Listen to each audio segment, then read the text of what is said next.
A blessed evening to all of you who are here in the shrine and also those who are joining us in worship through this live stream in other parts of the world. The word monopoly is a word that is common and part of the vocabulary, especially in terms of economics. No? The issue of monopoly, for example, in economics and many other areas is important. No? In the capitalist economy, for example, it is said that monopolies are bad because they distort the market freedom. And we know that, for example, if there is just one telephone company, it can dictate, for example. Even with bad services, we cannot do anything. No? Like, for example, when there was no cell phones yet, no? We would go to the city in order to make long distance, and they did not bother to develop, for example,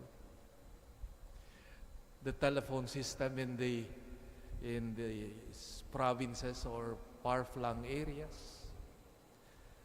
But when there is competition, for example, and there is no monopoly, then we see, for example, the improvement of services.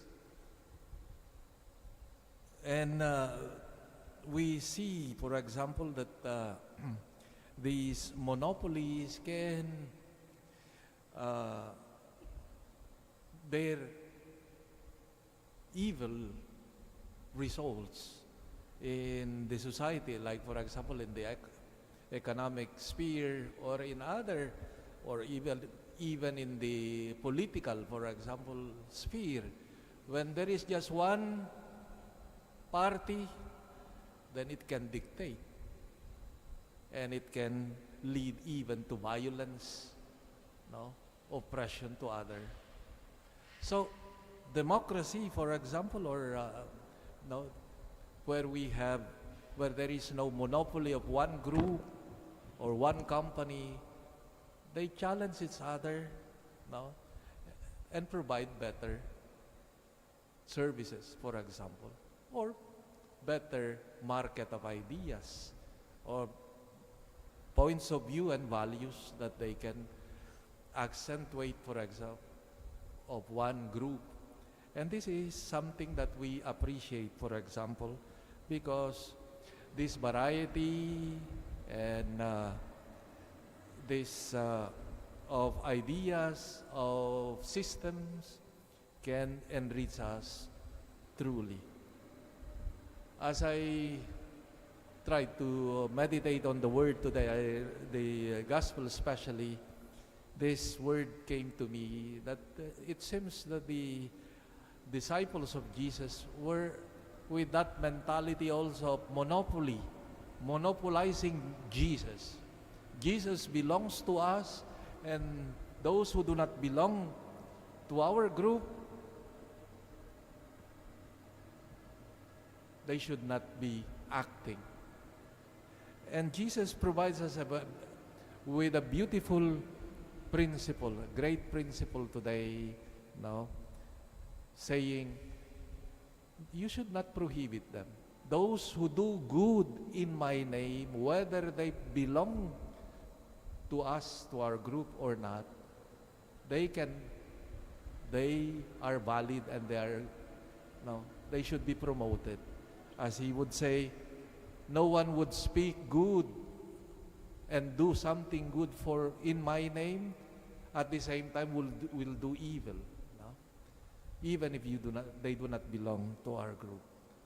This, I think, it provides us the greatness of Jesus' heart and the heart of God, allowing us that the confines of our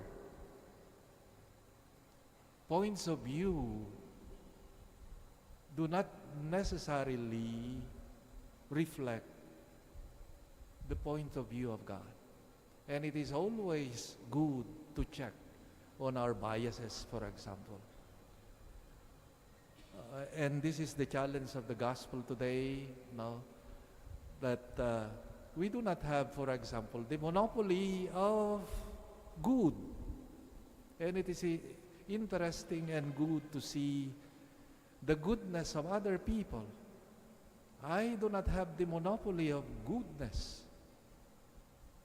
No? And this is precisely the beauty of community. For example, when you see, no, that one has this talent, these capacities, enriching everyone. No? When one is so full of himself or herself, thinking that one has the monopoly of everything, no? That is dangerous. No? And God is telling us now, today, to appreciate precisely the goodness in others. We do not have the monopoly of goodness. And this is also very important in our relationship with people. Sometimes we operate within the confines of Katoliko, Protestante, hindi naniniwala, with all those categories of groups. If they do not belong to us, well, no.